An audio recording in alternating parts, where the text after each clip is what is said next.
So the Six King Slam is over and Jannik Sinner reigns supreme again over in Riyadh, winning the final against Alcaraz in straight sets, and he claims the $6 million prize.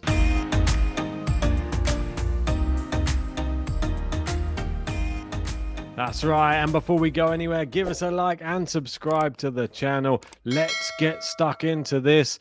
And it was Jannik Sinner who came out on top. He's been playing fantastic tennis in this Six King Slam, and it was no different in the final as he sort of took Carlos Alcaraz apart. He won the final 6-2, 6-4, and he wins the Six King Slam for the second year in a row. No holes in his game today whatsoever. His serve and his return were simply untouchable.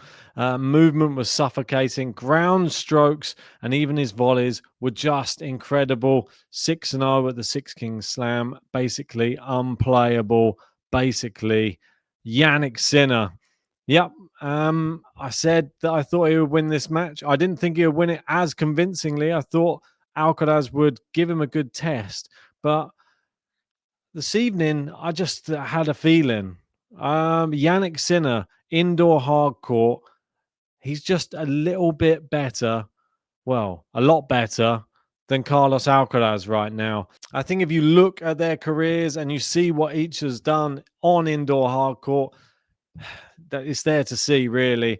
And when Jannik Sinner really turns it on, he made some adjustments and he looks better than ever. And this is the perfect lead up to going on to the indoor hard court swing. And yeah, taking apart Alcaraz in this manner, I just thought that he started the match how he meant to continue, got the early break in the first set and never looked back. His serve was relentless. It looked great against Djokovic. In fact, it's pretty much the same score he got against Djokovic, which credit to Djokovic, really. Carlos Alcaraz wasn't able to do much more than a not fully fit Novak Djokovic. I just thought that it's impossible to play against Jannik Sinner when he plays in this type of style.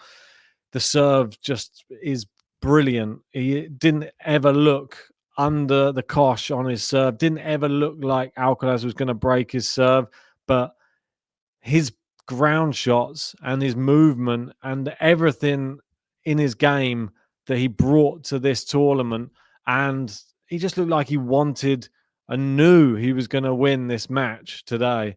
And Carlos Alcaraz, despite being world number one, despite winning the US Open, and despite having the favorable head-to-head against Jannik Sinner, I think he would have to agree this is not how he would have loved this match to have gone.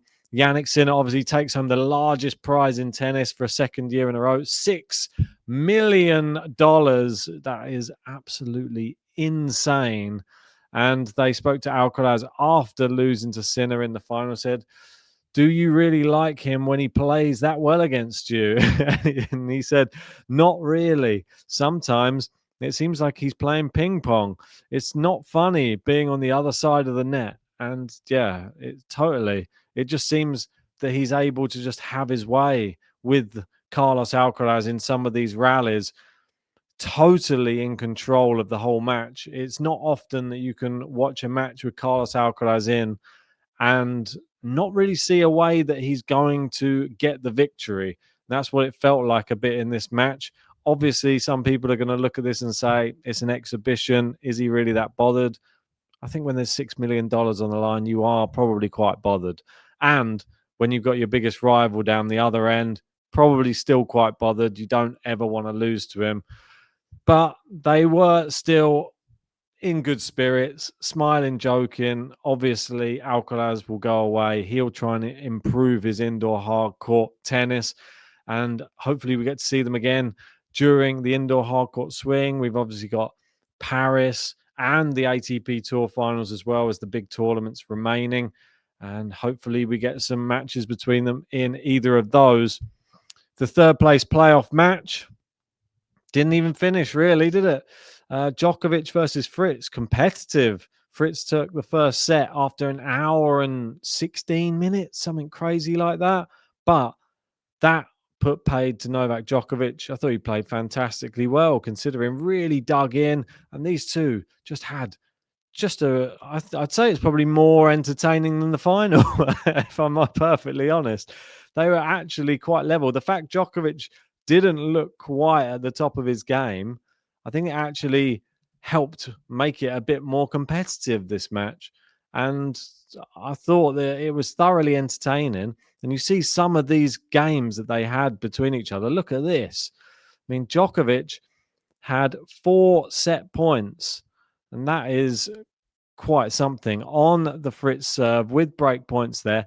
Didn't get it. Fritz eventually holding serve after these ridiculously long games. And then after that, Djokovic goes and then he faces 6 break points on his serve, saves all of them. They end up in a tie break. And I think Djokovic was a bit spent, and Taylor Fritz, credit to him, won the match. And it was just a 1-set match, but more entertaining than probably most of the other matches in this tournament. And like the Big Three says here, the first set was longer than 3 of the 4 matches played in this tournament, and only 1 minute shorter than the entire Tsitsipas-Sinner match. So there you go. Still entertaining. Puts questions in everyone's minds. Where are we going to see Djokovic next? Obviously, don't like to see him retiring, but obviously not taking any risks. And will we see him again this year? That's the big question. Obviously, he has qualified for the Tour finals. Will he play it? Wait to see, because obviously he's tying the record, I believe, with Federer if he does play it, with 17 appearances.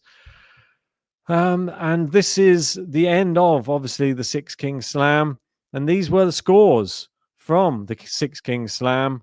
We had a straight sets, a straight sets, a straight sets, a straight sets, 1 set, and straight sets. So no 3-set matches in this year's tournament. Last year, I think we were well and truly treated to the epic final of 3 sets. But this year, it's been a domination. Only 1 tiebreak as well. So just goes to show, maybe it is turning a bit more into an exhibition this year with the score lines, and players maybe thinking about what is still to come in the season. But let me know your thoughts in that comment section. But that's it. Jannik Sinner, Six Kings Slam champion once again. He adds the $6 million to last year's $6 million, and he is sitting pretty on a big fat wedge of cash, that's for sure. But if you haven't done so yet, give us a like on this video, subscribe if you haven't done so yet, and we'll see you on the next one.